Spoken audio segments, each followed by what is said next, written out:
জয় রাধে। আজকের পাঠ শ্রী চৈতন্য মহাপ্রভুর দক্ষিণ ভারতের তীর্থ পর্যটন, শ্রী চৈতন্য চরিতামৃত মধ্যলীলা খণ্ড, শ্লোক 151। এত কহি প্রভু তাঁর গর্ব চূর্ণ করিয়া, তাঁরে সুখ দিতে কহে সিদ্ধান্ত ফিরাইয়া। দুঃখ না ভাবিও ভট্ট কইলু পরিহাস, শাস্ত্র সিদ্ধান্ত শুনো যাতে বৈষ্ণব বিশ্বাস। এইভাবে বেঙ্কট ভট্টের খর্ব করে তাকে সুখ দেওয়ার জন্য সেই সিদ্ধান্তের পরিবর্তন করে তিনি বেঙ্কট ভট্টকে বললেন, তুমি মনে দুঃখ পেও না, এ সমস্ত কথা আমি তোমাকে পরিহাস ছলে বললাম। এখন শাস্ত্রের সিদ্ধান্ত শোনো, যাতে বৈষ্ণবেরা বিশ্বাস করেন কৃষ্ণ নারায়ণ জয়ছে একই স্বরূপ, গোপী লক্ষ্মী ভেদ নাহি হয় এক রূপ। গোপী দ্বারে লক্ষ্মী করে কৃষ্ণ সংজ্ঞাসাদ, ঈশ্বরত্বে ভেদ মানিলে হয় অপরাধ। শ্রীকৃষ্ণ এবং নারায়ণ কোনো ভেদ নেই, কেননা তারা একই স্বরূপ।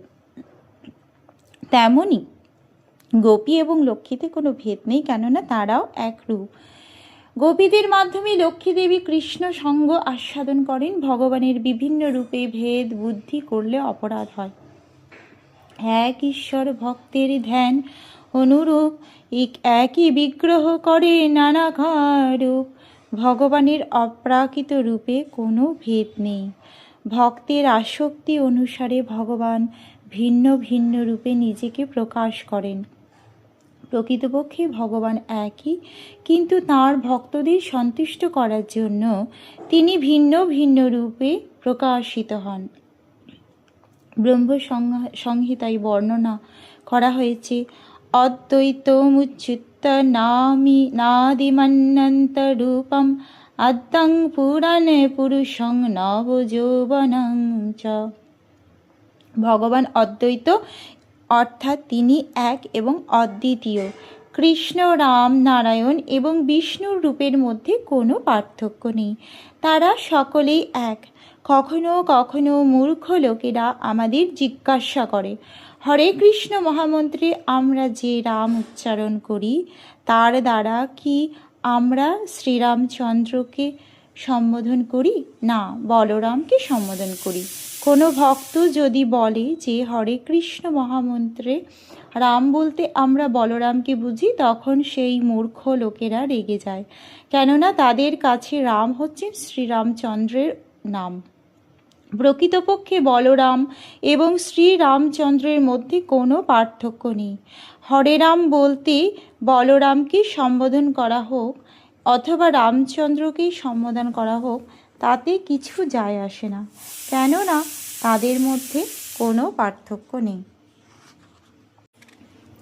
কিন্তু বলরামকে রামচন্দ্র থেকে শ্রেয় বলে মনে করা অথবা রামচন্দ্রকে বলরাম থেকে শ্রেয় বলে মনে করা অপরাধ। কনিষ্ঠ ভক্তরা এই সমস্ত শাস্ত্র সিদ্ধান্ত বোঝে না, তাই তারা একটি অপরাধজনক পরিস্থিতির সৃষ্টি করে। সেই তত্ত্ব শ্রী চৈতন্য মহাপ্রভু অত্যন্ত সুন্দরভাবে বিশ্লেষণ করেছেন। ঈশ্বরত্বে ভেদ মানিলে হয় অপরাধ, কিন্তু তাই বলে ভগবানের রূপ এবং দেবদেবীদের রূপ এক বলে মনে করা উচিত নয়। সেটি অবশ্যই একটি মস্ত বড় অপরাধ। সেই সম্বন্ধে বৈষ্ণব তন্ত্রে বলা হয়েছে, যস্তু নারায়ণং দেবং ব্রহ্মরুদ্রাদি দৈবতৈ সমত্তে নৈব বিক্ষেদ স্বপাষণ্ডী ভবে ধ্রুবম। যে ব্যক্তি নারায়ণকে ব্রহ্মা এবং রুদ্র আদি দেবতাদের সমপর্যায়ভুক্ত বলে মনে করে, সে অবশ্যই একটি পাষণ্ডী। অতএব ভগবানের বিভিন্ন রূপের মধ্যে ভেদবুদ্ধি করা উচিত নয়, কিন্তু ভগবানকে দেবদেবী অথবা মানুষের সমপর্যায়ভুক্ত করা উচিত নয়। যেমন কখনো কখনো কিছু তত্ত্বজ্ঞানহীন সন্ন্যাসী দরিদ্র নারায়ণ এবং লক্ষ্মীপতি নারায়ণকে সমপর্যায়ভুক্ত করে, তা অবশ্য একটি অপরাধ। ভগবানের চিন্ময় রূপকে জড় বলে মনে করা অপরাধ। সদ্গুরুর কাছ থেকে শিক্ষা না পেলে এই সমস্ত রূপের পার্থক্য যথাযথভাবে হৃদয়ঙ্গম করা যায় না।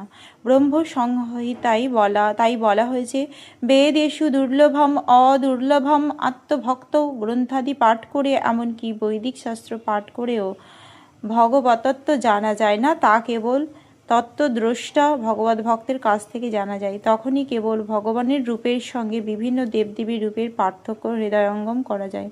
এর সিদ্ধান্তে বলা যায় যে ভগবানের বিভিন্ন রূপের মধ্যে কোনো পার্থক্য নেই, কিন্তু ভগবানের রূপের সঙ্গে বিভিন্ন দেবদেবীর রূপের পার্থক্য রয়েছে। আজকের পাঠ এই অবধি। ভজ শ্রীকৃষ্ণ চৈতন্য প্রভু নিত্যানন্দ, শ্রী অদ্বৈত গদাধর শ্রীবাসাদি গৌরভক্ত বৃন্দ। হরে কৃষ্ণ কৃষ্ণ কৃষ্ণ হরে হরে, হরে রাম রাম রাম হরে হরে। জয় রাধে জয় রাধে, জয় রাধে জয় রাধে, জয় রাধে।